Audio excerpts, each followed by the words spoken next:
অন্তর্বর্তীকালীন সরকারের উপদেষ্টার সংখ্যা বাড়ানো হচ্ছে। আরও ৫ জন নতুন উপদেষ্টা শপথ নিতে পারেন বলে জানা গেছে। শুক্রবার বিকেলে হয়তোবা বঙ্গভবনে শপথ নেবেন আরও ৫ উপদেষ্টা। বঙ্গভবন এবং মন্ত্রিপরিষদ সূত্রে এমন তথ্য জানা গেছে এবং এই সংক্রান্ত সংবাদ প্রকাশ করেছে বাংলাদেশের সংবাদ মাধ্যম। তবে উপদেষ্টা হিসেবে কারা থাকবেন সে বিষয়ে কোনো কিছু জানা যায়নি। রাষ্ট্রপতির দৈনিক কর্মসূচি থেকে জানা যায় শুক্রবার বিকেল ৪টায় বঙ্গভবনে নতুন উপদেষ্টাদের শপথ গ্রহণ অনুষ্ঠিত হবে। রাষ্ট্রপতি মোহাম্মদ শাহাবুদ্দিন তাদের শপথ পাঠ করাবেন। প্রধান উপদেষ্টা ডক্টর মোহাম্মদ ইউনূস সহ অন্যান্য উপদেষ্টারা উপস্থিত থাকবেন। আপনারা জানেন, ছাত্র আন্দোলনের মুখে গত ৫ আগস্ট প্রধানমন্ত্রীর পদ থেকে পদত্যাগ করে দেশ ছেড়েছেন ক্ষমতাচ্যুত প্রধানমন্ত্রী শেখ হাসিনা। তারপর থেকে অন্তর্বর্তীকালীন সরকার গঠনের প্রক্রিয়া শুরু হয় এবং ৬ আগস্ট দ্বাদশ জাতীয় সংসদ ভেঙে দেন রাষ্ট্রপতি। এরপর ৮ আগস্ট শপথ নেন অন্তর্বর্তী সরকার। এর প্রধান হিসেবে দায়িত্ব নেন ডক্টর মোহাম্মদ ইউনূস।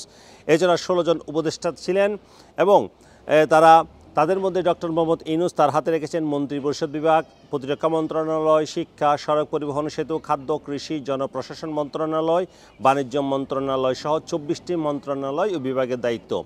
অন্যান্য উপদেষ্টাদের মধ্যে রয়েছেন সালাউদ্দিন আহমেদ অর্থ এবং পরিকল্পনা মন্ত্রণালয়, অধ্যাপক আজিম নজরুল ইসলাম আইন, আদিলুর রহমান খানকে শিল্প, হাসান আরিফকে স্থানীয় সরকার পল্লী উন্নয়ন সমাবেশ, মোহাম্মদ তৌহিদ হোসেনকে পররাষ্ট্র, সৈয়দা রিজওয়ানা হাসানকে পরিবেশ, বন ও জলবায়ু পরিবর্তন, শারমিন এস মুর্শেদীকে সমাজ কল্যাণ, ফারুকে আজমকে মুক্তিযুদ্ধ বিষয়ক, ব্রিগেডিয়ার জেনারেল অবসরপ্রাপ্ত সাখাওয়াত হোসেনকে স্বরাষ্ট্র, সুপ্রদীপ চাকমা পার্বত্য চট্টগ্রাম বিষয়ক, বিধানরঞ্জন রায়কে প্রাথমিক ও গণশিক্ষা, আফম খালিদ হোসেনকে ধর্ম, ফরিদা আক্তারকে মৎস্য ও প্রাণী সম্পদ, নূরজাহান বেগমকে স্বাস্থ্য ও পরিকল্পনা এবং অন্যতম সমন্বয়ক মোহাম্মদ নাহিদ ইসলামকে ডাক ও টেলিযোগাযোগ ও তথ্য প্রযুক্তি এবং আরেক সমন্বয়ক আসিফ মাহমুদকে যুব ক্রীড়া মন্ত্রণালয়ের দায়িত্ব দেওয়া হয়েছে।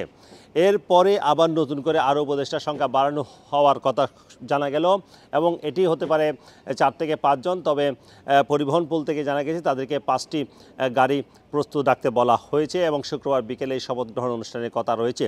তবে কারা এই নতুন অন্তর্বর্তী সরকারে যুক্ত হচ্ছেন সে বিষয়ে এখনও কোনো তথ্য পাওয়া যায়নি। সমন্বয়কদের ফেসবুক পোস্ট কিংবা কোনো কিছুতেই এই সংক্রান্ত কোনো তথ্য আসেনি।